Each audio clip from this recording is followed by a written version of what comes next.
got you. I just heard you. Okay. All right. All good. Thank you. So, which living person do you most admire?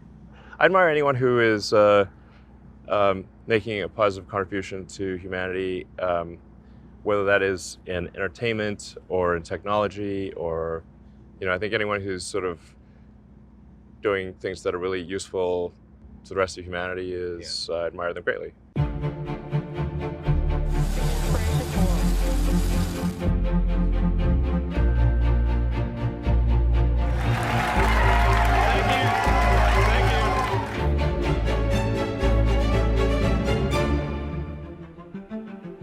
It's really hard to escape Elon Musk's dominance over so many things in American life right now. He's got this rocket company that is completely dominating the space launch business. He's got a car company that is completely dominating the electric vehicle market.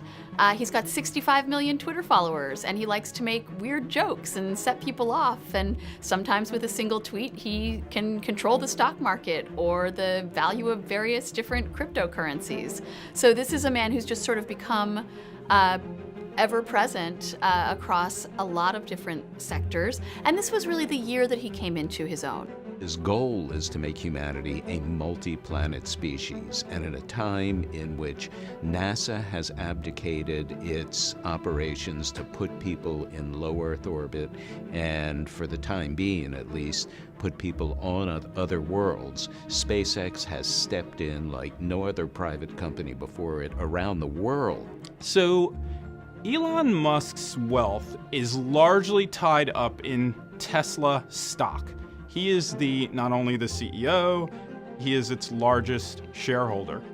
And Tesla is one of the most valuable companies in the country. Its market value is more than $1 trillion. And his wealth is sort of tied up in that company. Tesla has dragged the legacy automakers into the electric vehicle market. Yeah. Do companies like Ford, GM, Rivian, Lucid pose a threat to Tesla's dominance, or do you think you guys have so grasped the market at this point that you are going to own it? Well, if somebody makes better cars than we do, then and they then sell more cars than we do, I think that's totally fine. Our intent with Tesla was always that we would serve as an example to the car industry, and that and hope that they also make electric cars so that we can accelerate the transition to sustainable energy. I'm confident in the future in Tesla, that it will do well, and I hope some of these other companies do well too. Earlier this year, this Tesla crashed into a highway divider in California, killing the driver. Another slammed into a parked fire truck in Utah. Both had the autopilot feature on. There is a federal investigation underway into the autopilot software that Tesla has, which, despite the name, is not autopilot software. It does not drive the car for you. And people inside Tesla have expressed a lot of skepticism about whether the company's technology is eventually going to be able to get there. Are the cars safe? I mean, should I feel comfortable getting behind the wheel of a Tesla and saying, drive me where I need to go? Well, the statistics that I think are at this point unequivocal, that far more accidents off autopilot than on autopilot. So this is not to say that autopilot is perfect. Now, to get to full self-driving where you don't need to pay attention, we still obviously have a lot of work to do. So as we get to the point where interventions are extremely rare, even in complex traffic situations, and get to the point where the probability of injury with full self-driving is much lower than with a human driving, then obviously at that point it would make sense to allow the car to drive itself and not have to pay attention. So this year, Elon Musk became the world's richest man ever. So we asked him about another pressing global problem, and that is income and wealth inequality. When it's time to pay taxes, new reporting from ProPublica says the nation's top 25 richest people pay little to nothing at all, including Warren Buffett, Jeff Bezos, and Elon Musk. One of the main criticisms of him is just that he's so rich. Should any human being be worth $300 billion? A lot of the push for higher government involvement and expropriation of assets by the government is really pushed by a bunch of politicians who are actually saying that that resources shouldn't be in control of people, of private individuals. They should be in control of the government. They're basically saying they want control of the assets. I mean, I think in terms of things that people should perhaps get upset about is, like, I think getting upset about excess consumption is a thing to get upset about. But it, you know, somebody's just wasting money on personal luxuries in a crazy way. You know, I'm not Warren Buffett's biggest fan, frankly, but you know, he sits there and he reads all these annual reports, which are super boring. Does anybody want that job? I think most people do not. I don't want that job. But like, he's not like engaged in like insane conspicuous consumption. So you have to say, like, okay, sure, he's got a high net worth, but he's doing a useful job for the economy, you know, and he's very skilled at it and should probably keep doing it. Elon Musk definitely uses Twitter in a way that no other business leader does. And it's gotten him into a lot of trouble in recent years. His Twitter feed is juvenile, to say the least. He has insulted some important people in really immature ways. But when a person with 65 million followers and $300 billion is just having fun, that tends to create ripples in the larger pond. You are, not to put too fine a point on it, the richest man in the history of the world and arguably the most influential. And yet you tweet freely and playfully and somewhat mischievously. Yes, that's accurate.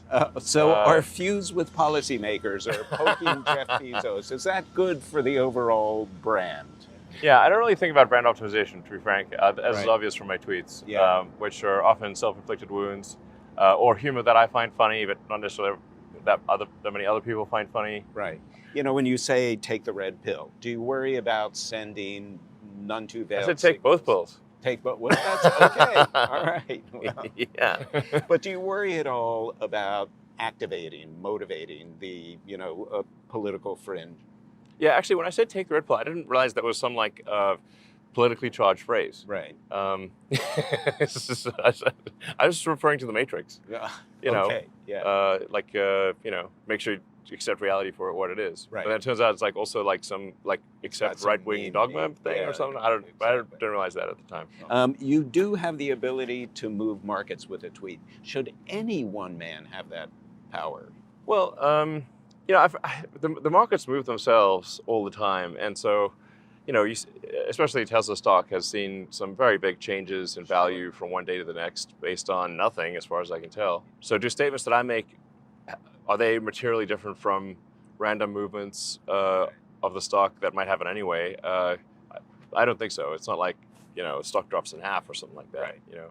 Elon Musk is someone who pursues his goals relentlessly. And I think that does sometimes make him blind to the potential human toll, the potential human cost that can create for some of the people who get sort of ground up in the gears of the things he's trying to do.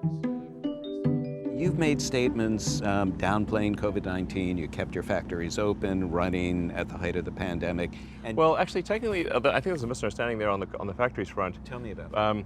So other car factories in the United States had restarted. Right. And we were blocked only because our car factories in the Bay Area and California. So California had actually said manufacturing can restart.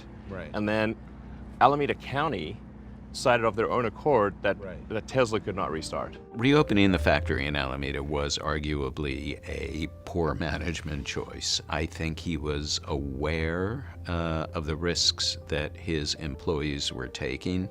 I don't think it was necessarily a fair choice to pressure or invite or ask or instruct employees to come back to work.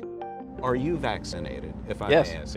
Yeah. I mean, I'm very pro-vaccination. Yeah. I believe the science is unequivocal. Yeah. I tweeted to that effect. But by the same token, I am against forcing people to be vaccinated. You know, I think this is just not something we should do in America.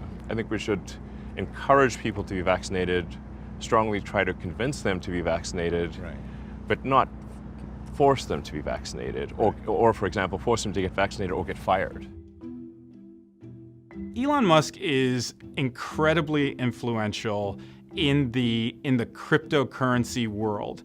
He's constantly tweeting about his opinions about certain cryptocurrencies versus others. He is known as a big proponent of Dogecoin. and someone who has in the past taken Tesla's assets and invested those into Bitcoin and then sold that Bitcoin at a profit. Well, I mean, I could really sort of wax on about the nature of money for hours because I played a significant role in creating PayPal. Right. And so my understanding of the money system at a fundamental level of how it actually works, the detailed mechanics of it, is, I think, there are very few people that understand it better than me. Bitcoin is an interesting example, obviously the prime mover on this, but the transaction volume of Bitcoin is low, and the cost per transaction is high. It is, at least at its base level, suitable for maybe an exchange, a store of value. But fundamentally, Bitcoin is not a good substitute for transactional currency. Right. And even though it was created as a silly joke, Dogecoin is better suited for transactions. Why is that? The total transaction flow that you can do with Dogecoin is substantially more than, like, transactions per day is much higher than, has much higher potential than Bitcoin. It is slightly inflationary, but that inflationary number is a fixed number as opposed to a percentage. Right. So that means over time, its percentage inflation actually decreases. And that's actually good because it encourages people to spend and rather than sort of hoard it as a store of value. I'm going to switch to a personal question a little bit, if you're okay with that. Yeah, sure. So what happened with Grimes, and do you have a new girlfriend? Oh, Are you seeing man. someone new? I know, here we are with our Here we somewhat go. different approach. Grimes and I said, like, semi-separated, like, it's just that her work has her just being in different places a lot versus my work. Yeah. We weren't seeing each other that much. Yeah, we're still good friends, and Right. I do not have a new girlfriend or anything. Okay. Yeah, I'll I mean, press this you on place is this. basically like a technology monastery, Technology monastery. Yeah, I like the way you put that. there's hardly any. I mean, there's some women here, but not many. Yes. And it's remote, Yeah. and we do technology. Yes. So this is the techno monastery.